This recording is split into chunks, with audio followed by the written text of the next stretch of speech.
맨시티의 우세가 유력해 보였던 경기였습니다. 그런데 아스날은 멋지게 분투했고 맨시티는 정말 끔찍한 경기력을 보여줬습니다. 아스날이 승점 3점을 거의 가져갈 뻔도 했는데요. 여러 가지 상황들로 인해 아쉽게 되었습니다. 일단 오늘 맨시티의 플랜을 2가지 정도로 정리해봐야 할 것 같습니다. 우선은 본인들이 원래 하던 것입니다. 양쪽 측면을 넓게 벌린 후에 안쪽으로 선수들을 몰았다가 반대로 전환하는 과정에서 상대 수비의 균열을 만드는 방법입니다. 이 패턴은 우측의 과포와 좌측의 아이솔 형태로 진행이 됐습니다.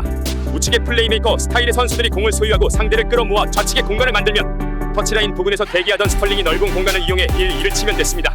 다른 하나는 정계나 역습 상황의 좌측을 사용할 때인데요.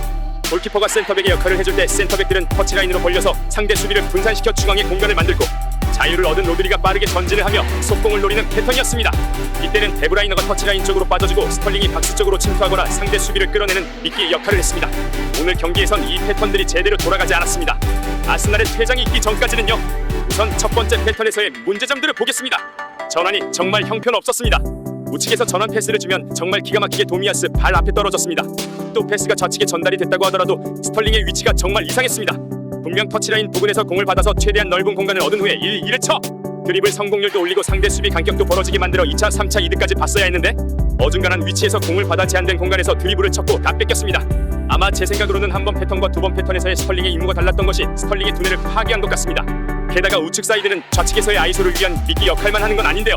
맨시티가 공격이 잘 풀릴 때는 항상 공격수나 미드필더들의 적극적인 침투와 칸셀루의 킥 지원이 있었습니다. 그런데 이번 경기에서는 그런 침투 움직임이나 킥 지원이 제대로 이루어지지 않았습니다. 마레지가 공을 잡았을 때나 칸셀루가 공을 잡았을 때 침투하는 움직임이 없거나 침투하는 선수가 있더라도 머뭇거리며 패스를 전달하지 못했습니다. 이런 식으로 전환하다 뺏기거나 공을 뒤로 돌리거나 스털링이 이상한 데서 자빠져서 역습을 내주는 모습을 보였습니다. 공격은 최대한 깊은 곳에서 끝내줘야 역습을 안 당할 수 있습니다. 이 내용은 여러 번 다른 영상에서 다뤘고 오늘은 다른 부분을 집중하려고 하기에 생략하겠습니다. 왜 맨시티가 공격을 잘 할 수 없었을까요? 그 이유는 아스날의 수비에 있습니다. 보통 좌우로 흔드는 이런 팀들을 상대할 때 방법은 2가지입니다. 애초에 상대 공격수에게 공이 전달되지 않도록 앞에서 끊어서 흔들릴 상황 자체를 만들지 않는 것. 또 하나는 박스 근처 지역 방어입니다. 아스날은 이 2가지를 다 시도했고 제대로 먹혔습니다. 아스날은 맨시티의 전방 압박이 강하지 않았음에도 불구하고 마르티넬리와 사카 쪽으로 크게 공을 차며 공격을 진행했는데요. 이는 공을 잃더라도 맨시티의 수비수들에게 전방 압박을 넣기 좋은 판을 깔았습니다. 맨시티가 완전히 무너질 정도의 강한 전방 압박을 하지는 못했습니다만 충분히 좋은 기회를 여러 번 만들었고 전방 압박을 하는 그 이유 자체가 워낙 경기에 들어맞았기 때문에 아주 긍정적인 부분이었습니다. 그리고 두 번째 방법 전방 압박을 풀어나오는 맨시티를 상대로 보여주는 박스 부근 지역 방어. 요게 좀 더 핵심이었다고 볼 수 있겠는데요. 아스날은 좌우로 흔들리지 않고 가운데 구역에서 일정한 수비 간격을 계속 유지했습니다. 여기서 어설프게 막아보겠다고 끌려다녔으면 큰일이 났을 겁니다. 이미 전진을 허용한 상태에서는 철저하게 선택과 집중을 해서 박스 근처를 잠그는 게 더 나을 수 있습니다. 슈팅은 어차피 박스 근처에서만 발생하니까요.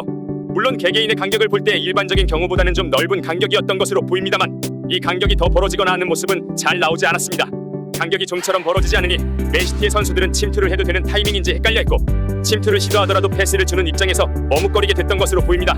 만약 간격이 벌어지는 상황이 생기더라도 자카와 파티 그리고 마르티넬리가 제 타이밍에 수비 지원을 가면서 맨시티를 꽁꽁 묶었습니다. 맨시티가 정말 못한 것도 맞지만 아스날도 진짜 잘했는데요. 안타깝게 퇴장이 발생했고 맨시티는 제 컨디션을 찾았습니다.